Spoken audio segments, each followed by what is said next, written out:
নমস্কার বন্ধুরা, সুলেখা রান্না করে তাই রুই মাছের পাতলা ঝোল করে দেখাচ্ছি। যেহেতু সামনে গরম আসছে, কিভাবে করছি আপনাদের সাথে শেয়ার করছি। ধনে পাতা দিয়ে পাতলা ঝোল। তো প্রথম নুন হলুদটা তো মাখাতেই হবে।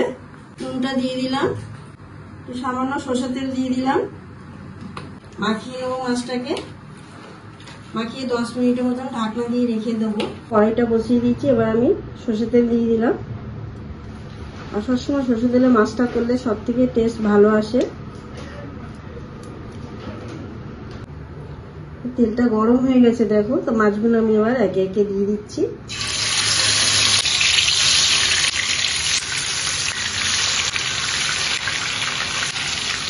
উল্টে পাল্টে 1 পিস হয়ে গেছে, মাছটাকে আর 1 পিস করে দিচ্ছি।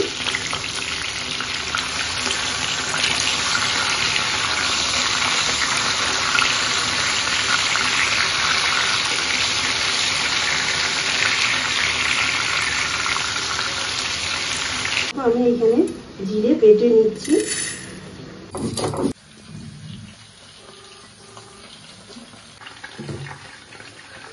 দেখো হয়ে গেছে, আমি এবার তুলে নিলাম।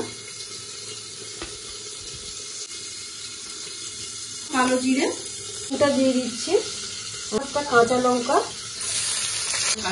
গন্ধটা, এটা ভালো করে ভাজা হয়ে গেছে। এবার আমি ওপর দিয়ে দেবো টমেটো। এখানে একটা গোটা বড় টমেটো নিয়েছি।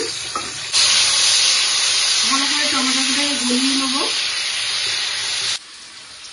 টমেটোটা দেখো একটু লাল লাল মতো হয়ে গেছে। এবার হলুদ দিলাম উপর দিয়ে। তারপরে আদা জিরেটা বেটেছিলাম দেখো 1 চামচের মতন, বড় চামচের 1 চামচ হয়ে গেছে আদাটা।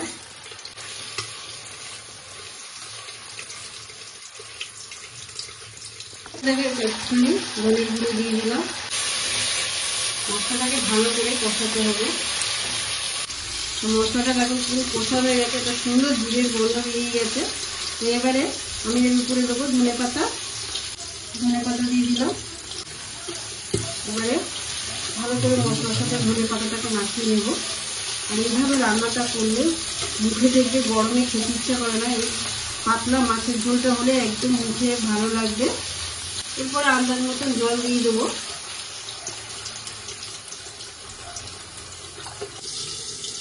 ঝোলটা দেখো ফুটতে আরম্ভ করেছে। এবার আমি মাছগুলো দিয়ে দেবো। কাঁচা লঙ্কা উপর দিয়ে দিয়ে দিলাম।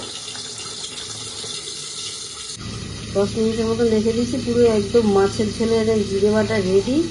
এবার গরম গরম ভাতে কত সুন্দর লাগবে। বড় থেকে ছোট সবাই খেতে ভালোবাসবে।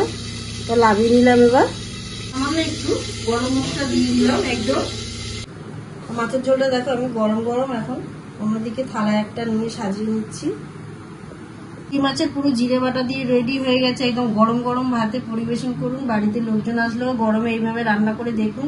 আর দেখে যদি ভালো লাগে অবশ্যই চ্যানেলটাকে সাবস্ক্রাইব করবে, লাইক করবে, কমেন্ট করতে ভুলবে না। খুব সহজে তাড়াতাড়ি হয়ে যাবে।